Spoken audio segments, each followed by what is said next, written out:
I'm Emily Campagno. I'm Guy Benson. I'm Shannon Bream, and this is the Fox News Rundown. Friday, February 18th, 2022. I'm Lisa Brady. If they want to win in November, midterm candidates may have to win over COVID moms instead of soccer moms. I do think that there's an awareness on the Democrat side that they have sort of lost the ball, lost control of some of these issues. Whether or not they can get their arms around them in time for their midterms in November is anybody's guess at this point. We're watching. We speak with Fox's Martha MacCallum. I'm Chris Foster. The NASCAR Cup Series starts Sunday with the Daytona 500. Everybody comes here with the thought that they can win the race. Everybody comes here with 0 points. Everybody comes here thinking that they can win the biggest race of the year, and they can. It's feasible, especially with this new car. And I'm Jimmy Failla. I've got the final word on the Fox News Rundown. The general election isn't until November, but the build-up to the midterms is well underway, with crowded primaries taking shape in multiple states as Republicans try to take back control of Congress. The American people are going to have an opportunity this fall to give a midterm report card on the performance of this all-Democratic government. Senate Minority Leader Mitch McConnell outlining a Republican agenda this week. But what Democrats said Thursday in New York at a state nominating convention may be a good indication of how they'll try to keep control. At a time when our nation is deeply and dangerously divided. Hillary Clinton was the keynote speaker. It is one thing to have political disagreements. Those are natural and healthy.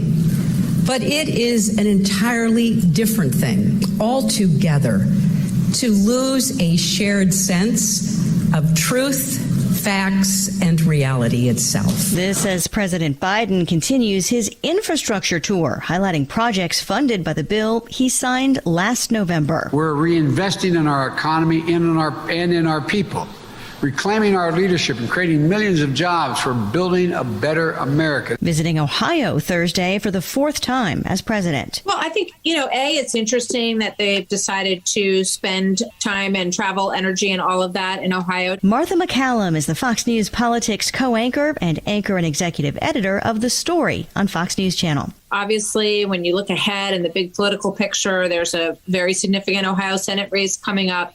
And I think there is an effort to point to the things that are positive and that have been passed. And really, infrastructure is pretty much the only big thing post-COVID relief, which was also significant that they can point to. One of the things that I find interesting, though, is that this is a $1.9 trillion deal of U.S. taxpayer money. And we really haven't seen, I'm kind of surprised that the approach on their part isn't to sort of roll out, these are the top 5 projects which have already begun with your tax dollars. And we expect that this airport or this highway will be done in 2025. Or, I think it would be great if they gave some sort of tangible impact on people's lives and explaining what are their priority projects and what's the time frame for them. Because too often we just see money that gets spent in Washington and gets voted on, and they don't really hear much about it. They don't really see where that money went. So I think that would be a really positive way for them to communicate on that story.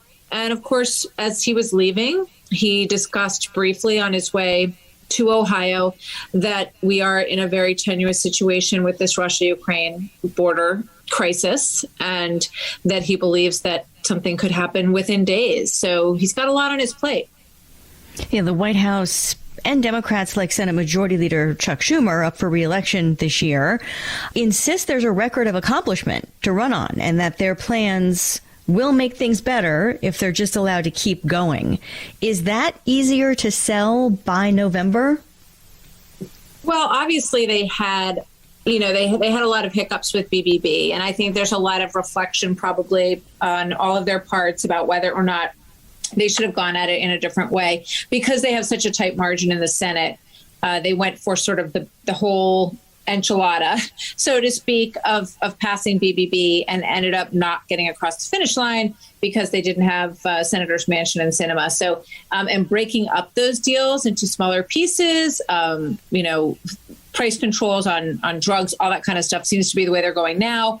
Although then they're faced with the difficult prospect that they can't really do that with reconciliation. They've got to get 2/3 of the Senate. So they're really in a tough spot because they have such slim margins. And I think one of the biggest things that they have to be thinking about now, and I just wonder how deeply they're thinking about making changes on this, is just that he was elected as a moderate president, someone who would bring calm, sort of end the chaos that's surrounded many parts of the prior administration. But what they did was they came in and reversed everything that was done by the prior administration, including Keystone and a number of other things that were working in terms of, the goals that were set for them and energy independence and all of that.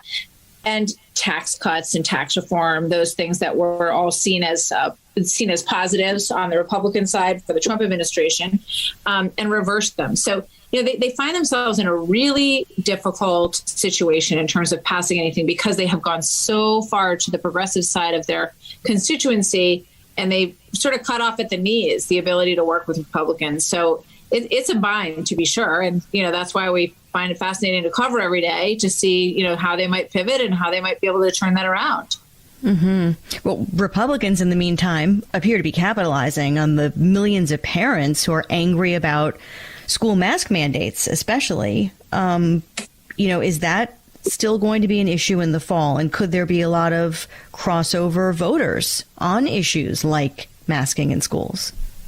Well, I think that's certainly a huge story to watch. We remember the Reagan Democrats, we remember the security moms, the soccer moms, and in every election, there's always this group of independent voters who may, align themselves more with the Republican side or the Democrat side, but they move based on what's going on in the country. And it's interesting, these DCC polling data that leaked the other day said that Democrats that they had polled said that they found their own party to be preachy and judgmental, and that the Republican side was capitalizing very effectively on culture issues like CRT and defund police and COVID issues, masking in schools, all of that. So the Republicans seem to have better game where those things are concerned right now. And I think there is a wake-up call underway on the Democrat side that that they've missed the mark on a lot of these things. But I do think that there's an awareness on the Democrat side that they have sort of lost control of some of these issues. Whether or not they can get their arms around them in time for their midterms in November is anybody's guess at this point. We're watching. And that's on top of the other issues that Republicans have been highlighting, like high inflation, which the polls show is on a lot of people's minds. One of the narratives from many Democrats, though, is voting rights and linking that to the Capitol riot and trying to make the case that democracy remains under attack on some level. Could that argument make support for President Trump or from President Trump in any of these midterm races a liability for Republican candidates? Well, it remains to be seen, but what we're seeing is that voting rights issues are not really what's top of mind with voters. It's not resonating the way that all of that sort of alarmist language might suggest. So at this point, I would say no. I think people are pretty reasonable when they look at what's going on. When they think about something like bringing your ID to vote, they don't really see that as Jim Crow 2.0, especially when you live in a world where you have to show your Vax card to get in the door of a restaurant. I think people sort of say, look, an appropriate form of ID is not egregious. It is not undercutting anyone's right to vote. So I think that argument, as passionate as it is and as, deeply held, and I'm sure sincerely held on the part of many people, it doesn't seem to be pulling a lot of weight with a majority of the American public at this point. What Democrats are facing with President Biden in terms of his poll numbers potentially weighing them down, how does that compare to what Republicans face with Trump, who has had a pretty good track record of endorsing candidates over the years, for instance, but of course has had some poll trouble of his own historically? I'm just wondering, is the division in the Democrat Party easier to overcome than in the Republican Party if it's less about personality and more about plans and priorities? I mean, that's a great question, and it cuts both ways. Generally speaking, historically speaking, when you have a president who is in that 40% range, you're going to have a tough time getting your party to maintain their majorities in the midterm elections. So that is clearly an issue for Biden. I think there are a couple of factors that could improve his numbers between now and November if COVID continues to decline. I saw a poll recently that COVID ranked around 10% in terms of people's concerns. 27% saw inflation as the most urgent issue. So if COVID continues to wane, and we all certainly hope it does, that turns into something that does not weigh on the Biden presidency right now. If you see any improvement in inflation, that's something that they'll be able to point to maybe improve some of those numbers. If the Russia-Ukraine situation resolves itself in a way that the Biden administration can take a bit of credit for, that's also a potential plus in pulling their numbers back. On the Trump side, I mean, it's been in the 30% range over the course of Trump's presidency and beyond in terms of people who tend to align with him. So these candidates are going to have to find a way to get that 30% of voters to turn out for them. And we see it happening already in places like Pennsylvania, where you've got an interesting GOP primary going on between Dave McCormick and Dr. Oz, where they're both trying to curry the favor of those Trump voters and also to present sort of something new and something that's individual in their own candidacy. We're less than 9 months to the general election part of the midterms now. The first round of the Fox News power rankings are out, estimating kind of which races are competitive or not at this point. Still early in general. But Georgia is one that's listed as a toss-up. That Senate race and the governor's race there could also be reflective of many of the national political debates going on right now. Absolutely. I mean, I think that there are going to be divisions that are brought up in some of these places where, sort of big picture Republicans might say, we really don't need to fight this battle. We should be sort of supporting one candidate. But that's not what's happening. And you look at the toss-up races, you've got Arizona, Georgia, Nevada, New Hampshire, and that open Pennsylvania race that I just mentioned, where people are going to have to, find a way to walk that line between Trump and McConnell or Trump and the future and present a positive picture for the future. And of course, all of that makes it a really fascinating 8-9 months to come. Just one other quick question for you about money, because both parties are raising tremendous amounts of it. And even in an age where, it's easier than ever to get information out there if you're a candidate, thanks to the internet and social media, the money really still seems to matter.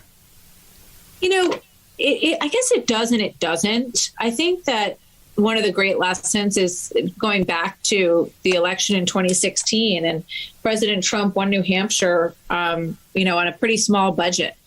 And Jeb Bush had spent millions in New Hampshire and came up really short, barely registered. So I think that a dynamic candidate does not necessarily in this environment, as you point out, with social media and all the other ways to reach voters, require it. But what happens is the money becomes sort of a measure of intensity, a measure of interest on both sides. So, money in politics is a interesting issue. It does, as I say, measure intensity and interest, but I'm not sure that it necessarily measures outcome. Certainly a busy year ahead, if nothing else. Fox's Martha MacCallum, also host of the Untold Story podcast. Thank you very, very much for your time. Thank you so much. It's great to be with you, Lisa.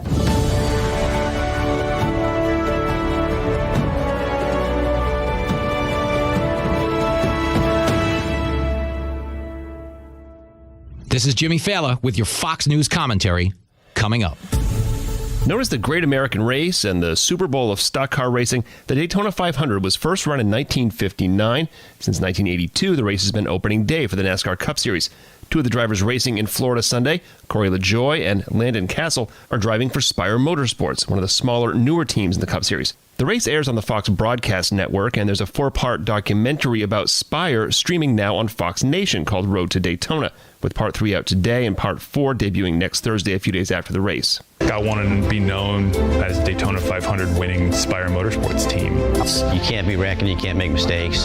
Some of these drivers, they put the helmet on, they forget about everything, they just go and that's it. They don't care if they wreck.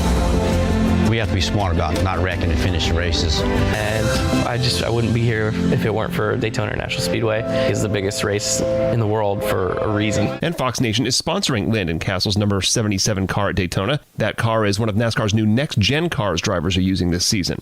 I mean, I think there's a lot of different pieces of that puzzle. I think a huge part of it is obviously the fact that now from first to 40th in the Cup field, you have the same product, the same chassis. Kevin Bellicourt's the team's crew chief. Everybody has their own manufacturer. There's going to be Chevy manufacturer body panels and Toyota and Ford, and that's going to look different, which is great. It should. But from a competition standpoint, for all of us crew chiefs, we all have the same piece to work with now. Whereas before it was just a spending game, right? It was just who had the most people, who had the most support from their manufacturer, who could go spend the most money in the wind tunnel, who could find the most downforce. Now, obviously, the best drivers still drive for the best teams most of the time, and you're going to still see Kyle Larson and Chase Elliott and all those guys run good. That's not going to stop them from being good. But I think what it does is it changes the gap from first to 40. So now you're going to get to see people like Corey LaJoie, where they've been maybe hindered by their equipment up to this point in their career, be able to go show their talent, showcase their ability a little bit better. And it's an opportunity to be working in the same box as those guys. And so whoever can find speed the quickest, whoever can find ways to make the car go fast, make their driver happy is gonna excel. Obviously the big teams are still gonna be tough. They're gonna be good. We're chasing them.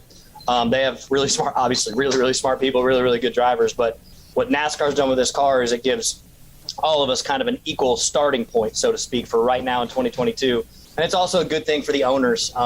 They can actually look and know what it was kind of a limitless expenditure before, where you would always have something coming and another expenditure coming. And there's some of those things popping up with the next gen car that maybe we didn't know, but ideally the way NASCAR's got it planned out is the owners can have a good idea of what everything's going to cost every year and what it's going to look like. It'll be easier for everybody to budget, easier for everybody to make plans as far as that goes too on the business side.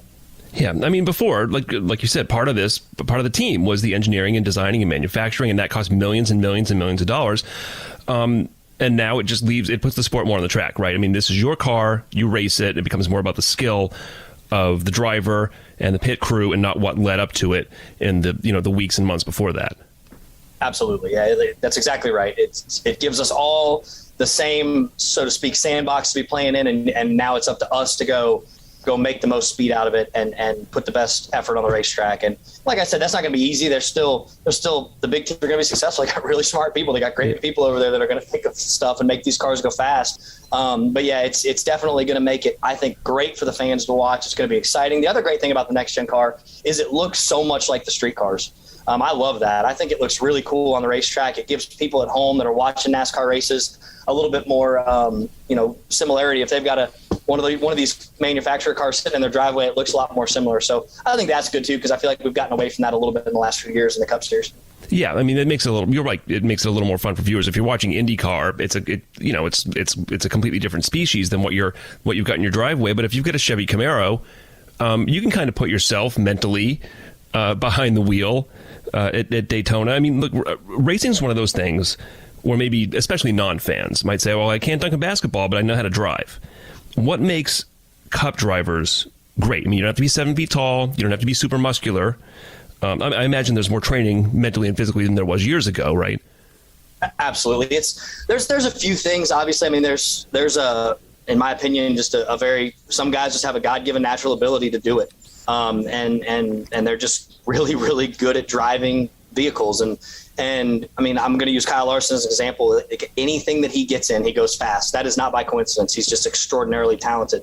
Any one of these guys that races on Sunday is very, very, very good. There's nobody that's not a good race car driver in the Cup Series. And attributes that make them good is just a skill set. They have an ability to feel what the car is doing and feel what it needs to do to go fast and be able to control it at a high speed, obviously, put themselves in dangerous situations and things that a lot of people just aren't willing to do.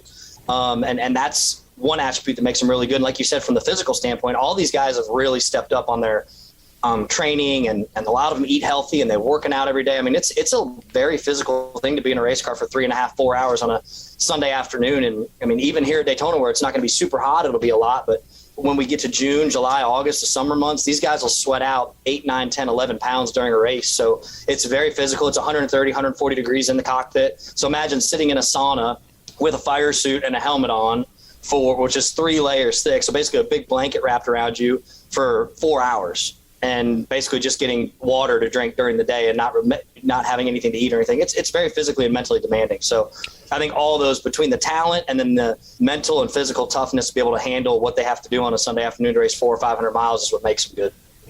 I mean, NASCAR drivers aren't, just suddenly NASCAR drivers. What's the entry into it like? I mean, do you have to? Is it necessarily now a rich kid sport? I mean, is there an equivalent of a Little League or a Pop Warner football where kids can be ushered into it?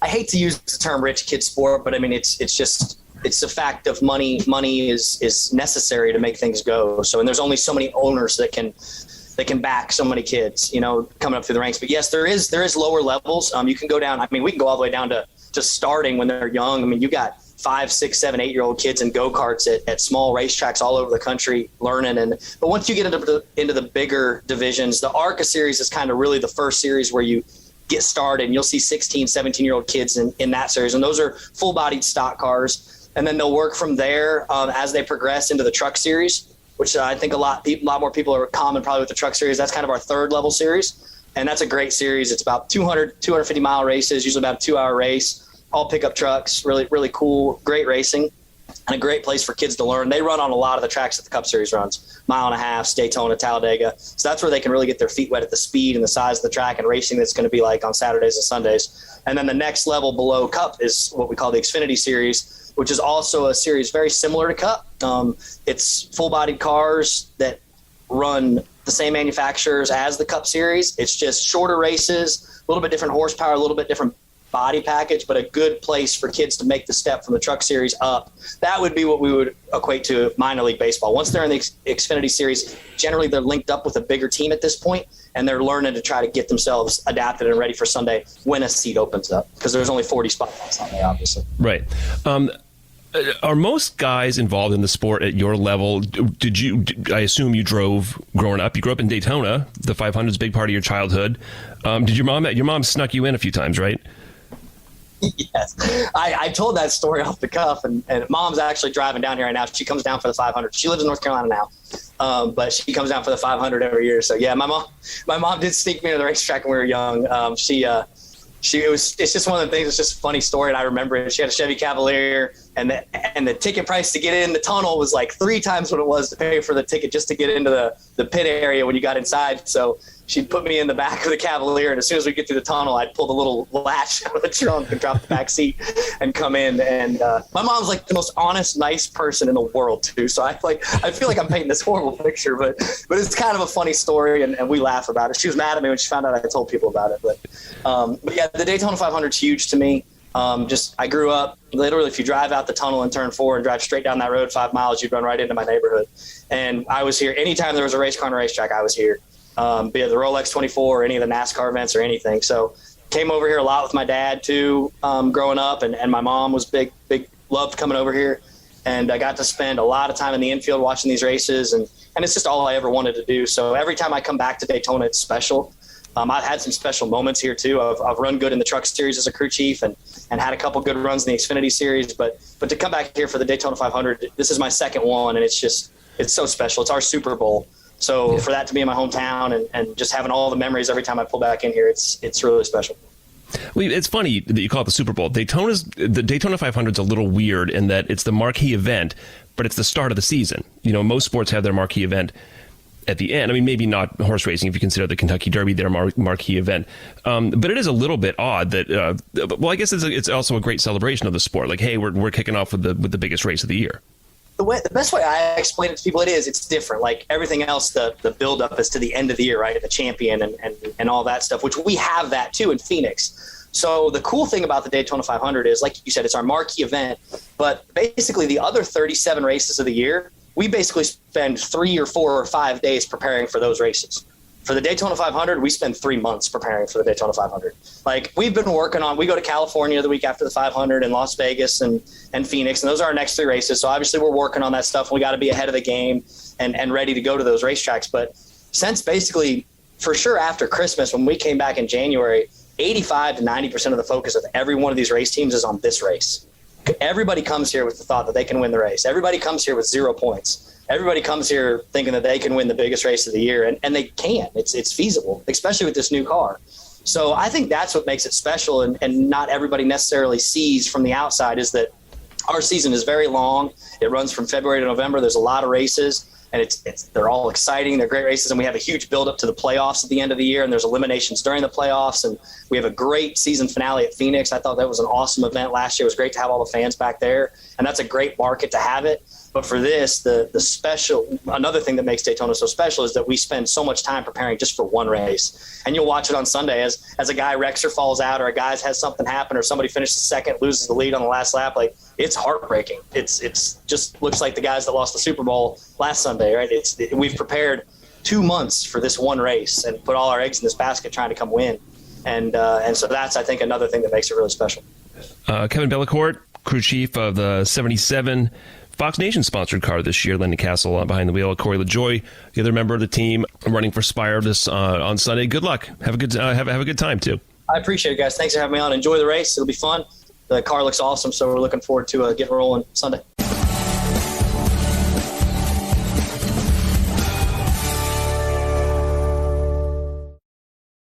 Getting Schooled is a podcast hosted by Fox Nation's Abby Hornacek. Each week, Abby and her expert guests tackle topics we take for granted and help explain the roots and meanings behind them. Subscribe and listen now by going to foxnewspodcasts.com. America is listening to Fox News. Subscribe to this podcast at foxnewspodcasts.com. And now, some good news with Tonya J. Powers. 462 days. That's how long it took a small boat launched in October of 2020 in New Hampshire to be found, thousands of miles away. The boat was just 6 feet long, called the Rye Riptides, and decorated with artwork by students from Rye Junior High School in Rye, New Hampshire. It was equipped with a tracking device, and it had quite the journey before it was found on February 1st by a sixth grader in Norway, more than 8,300 miles from Rye. The boat had lost its hull and keel and was covered in barnacles, but the deck and the cargo were still intact. So what kind of cargo did the kids find when they opened it? Photos, fall leaves, acorns, and state quarters, to name a few things. The Rye students started working with a Maine nonprofit on the project back in 2018 before setting it out on the Atlantic Ocean, excited about following its path. The GPS went silent for parts of the journey, but the kids kept watch. It came back online during hurricane season in August and September before going dark again. And on January 30th, they learned that the boat had appeared to hit land just west of a small island in Norway. The students in Norway are planning a call with the Rye Junior High students soon. Tonya J. Powers, Fox News.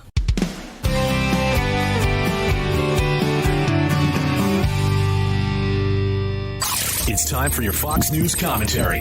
Jimmy Failla. What's on your mind? So the U.S. Customs and Border Protection had over 153,000 migrant encounters at our southern border in January, which is nearly double the year before, which, oh, by the way, was the highest number on record since 1960. Now, this doesn't concern me as much as it should, because the way Biden's governing, pretty soon everybody's going to be running into Mexico. If inflation keeps skyrocketing and crime keeps going up, it's only a matter of time before Mexico's presidential candidates are chanting, "Build a wall." But all jokes aside, this is a terrible situation for our country because the border's the front door to our house and Biden's left it wide open. Normally, you like to know who's coming and going from your house, and you certainly want to lock the door at night to make sure no bad guys swing by. But we're not doing any of that, and it's costing us big time. Folks, the fentanyl flooding our southern border has led to a record level of overdose deaths last year, and as the illegal border crossings go up, the overdose rate's going to climb right with it. Who knows? Maybe Biden wants drugs coming in, because absent being high, I can't think of any other reason people would vote for him. Be sure to listen to Fox Across America with me, Jimmy Failla, weekdays from noon to 3 on the Fox News app and foxnewsradio.com. You've been listening to the Fox News Rundown. Stay up to date by subscribing to this podcast at foxnewspodcasts.com. And for up-to-the-minute news, go to foxnews.com.